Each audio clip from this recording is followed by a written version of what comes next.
I gotta tell you, boys and girls, it's been a very tough year for us up here at the North Pole.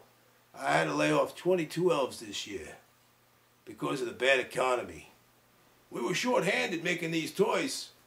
This year we have more misfit toys than ever before.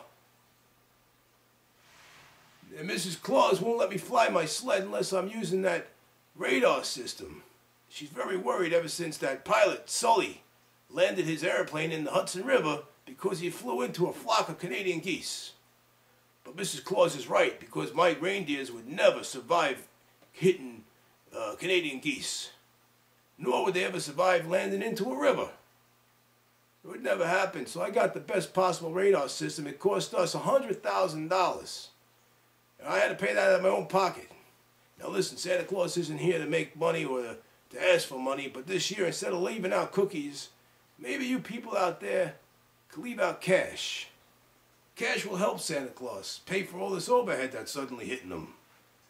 And another thing about leaving out cookies, especially the chocolate chip cookies, the chocolate chip cookies gave Santa Claus's reindeers diarrhea.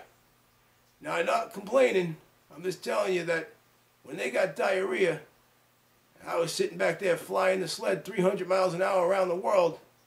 I got the brunt of it. That's right, the man in red turned into the man in brown. And unfortunately, I'd have to get some of that stuff in your homes. Once in a while, you'd get on the presents behind me and you guys would get some crap on your presents, and I'd get complaints from your parents about crappy presents.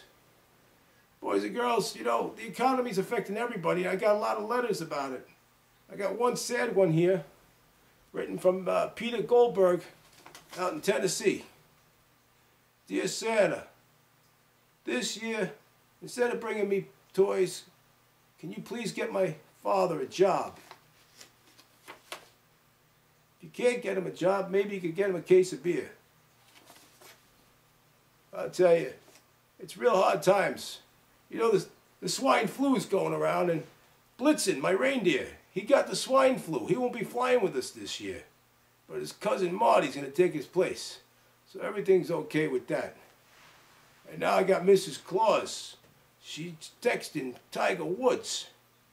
And I'll tell you, Tiger called the house the other day and told Mrs. Claus to erase the text messages because I'm on to him. Doesn't he realize I know everything? I'm Santa Claus. I know who's been naughty, I know who's been nice, and I know who's been good, and I know who's been bad. I am Santa Claus, for goodness sake.